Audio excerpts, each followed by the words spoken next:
నొప్పంతా హైదరాబాదు ముఖ్యమంత్రి గారు చెప్పినట్టుగా దేశంలో నగరాలు కాదు ప్రపంచ నగరాలతో పోటీ పడుతున్న తర్వాత వీరికి నొప్పి మొదలైంది.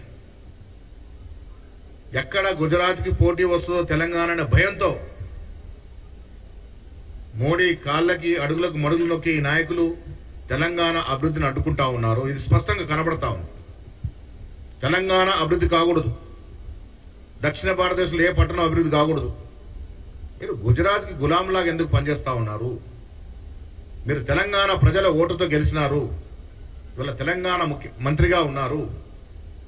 బండి సంజయ్ గారుడా కరీంనగర్ ఓటుతో గెలిచి ఇవాళ కేంద్రంలో మంత్రిగా ఉన్నారు. హైదరాబాద్ సుందరీకరణ అంటే ఎందుకు అడ్డుకుంటా ఉన్నారు మీరు?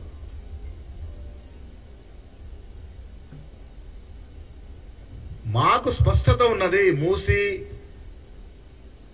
రివర్ ఫ్రంట్ ప్రక్షాళన విషయంలో మాకు స్పష్టత ఉన్నది. మూసీ ఇరువైపులా హైదరాబాద్కు చెందిన 40% జనాభా ఉన్నారు. మూసీ నది ఒక హైదరాబాద్ కాదు, రంగారెడ్డి జిల్లా, హైదరాబాద్ జిల్లా, నల్గొండ జిల్లాకు సంబంధించినటువంటి నది. మీరు హైదరాబాద్ నుండి రంగారెడ్డి కలుపుకొని నల్గొండ వరకు మూసీ నదిలో నడిచి చూడండి, మీకు వాస్తవాలు తెలుస్తాయి. అప్పుడు కానీ అర్థమవుతుంది మీకు మూసీ ప్రక్షాళన ఎందుకు జరగాలనేది.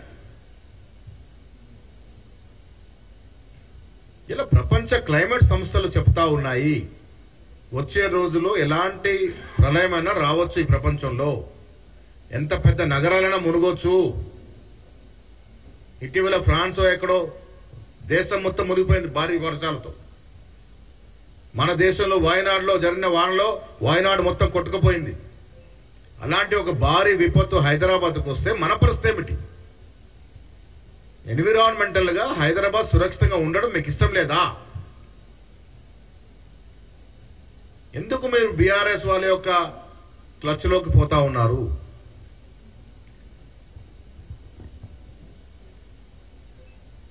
కిషన్ రెడ్డి గారిని నేను బీజేవైఎం అధ్యక్షుడు ఉన్నప్పుడు, నేను ఎన్ఎస్సీ ప్రెసిడెంట్ ఉన్నప్పుడు చూస్తా ఉన్నాను.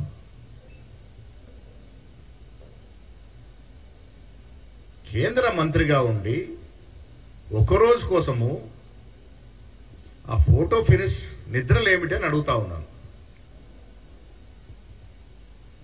ఏం వాస్తవాలు తెలుసో మీరు చెప్పాలి దయచేసి ప్రజలకి. మీరు ఒక్కరోజు నిద్రలో ఏం తెలుసుకున్నారో ప్రజలకు చెప్పాలి. మాట అంటే రిటర్నింగ్ వాళ్ళ గురించి మాట్లాడుతూ ఉన్నారు. ఎస్, డిపిఆర్ వచ్చిన తర్వాత ఏది ఎక్కడ ఏ వాళ్ళు వస్తుంది, ఏ సురక్షితంగా రేపు మూసీ నది పరిపూర్ణంగా ప్రవహించడానికి ఇరువైపులా సేఫ్టీ మెజర్స్ ఏమేమి తీసుకుంటారో డిపిఆర్ డెఫినెట్ గా మీకు అన్ని తెలుస్తాయి. నేను మళ్ళీ చెప్తా ఉన్నాను, మా ప్రభుత్వం కట్టుబడి ఉంది. రేవంత్ రెడ్డి గారు ముఖ్యమంత్రిగా ఈ ప్రభుత్వం మూసీ ప్రక్షాళన జరిగేటప్పుడు ఏ ఒక్కడికి కూడా అన్యాయం జరగకుండా, ఏ ఒక్కరిని కూడా నిరాశ్రయుడు కాకుండా చూసుకునే బాధ్యత మాది. ఇది సోనియా గాంధీ గారి యొక్క పార్టీలో జరుగుతున్నటువంటి ప్రభుత్వము, రాహుల్ గాంధీ ఖర్గే గారి యొక్క అడుగుజాడలు నడుస్తున్న ప్రభుత్వము, ఎస్సీ ఎస్టీ బీసీ ఓబీసీ మైనారిటీలకు కట్టుబడినట్టు ప్రభుత్వం.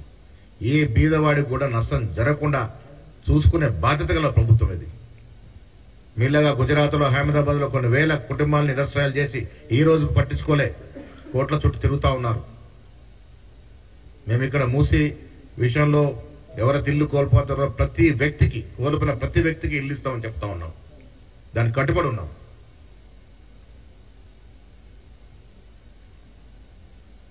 కిషన్ రెడ్డి గారు జవాబు చెప్పాలి. సాబర్మతి రివర్ ఫ్రంట్ ప్రాజెక్టుకి మీకు వ్యతిరేకత లేనప్పుడు, అభ్యంతరం లేనప్పుడు, మూసీ నది మీద జరుగుతున్నటువంటి ఈ ప్రాజెక్టు మీద ఎందుకు మీకు అభ్యంతరము?